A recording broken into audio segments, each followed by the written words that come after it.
The Kansas City Police Department and Clay County Sheriff's Office are now trying to figure out how Gwendolyn Robinson died and who killed her. Gwendolyn Robinson disappeared in 1983, nearly 40 years ago. I'm asking for the community's help. Daughter Deanna Mitchell was only 2 years old. I've spent my entire life looking for my mother, wondering where was she at and what had happened to her. She got some of those answers. This summer, Mitchell walked into KCPD to reignite her mother's missing persons case that had gone cold.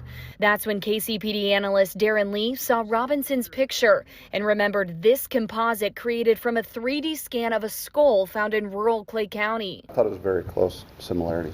Robinson's DNA and the remains were a match. The Clay County Sheriff's Office found the human remains nearly 40 years ago. Since then, cold case detectives followed about 300 investigative leads, taking them to areas all over the country. Missing people from Chicago to Florida to Missouri to being tied into serial murders out of Overland Park, Kansas. Sergeant Chris Johnson says at one point they had information the remains belonged to an 18 to 22-year-old white female. Further testing showed it was actually a 17 to 23-year-old black woman. And in 2016, they came out with this composite, the one that led Lee to make the connection. Sometimes these cases get solved in a day, and sometimes it takes years, and we're waiting for that missing link, that missing piece of evidence to come forward. I would just say never to give up. Johnson says this opens up a large box of new leads and new people to talk to. You're trying to put together nearly 40 years of history here because you didn't know who she was, but now that you do, you got to put together her life, which he hopes will help find Robinson's killer.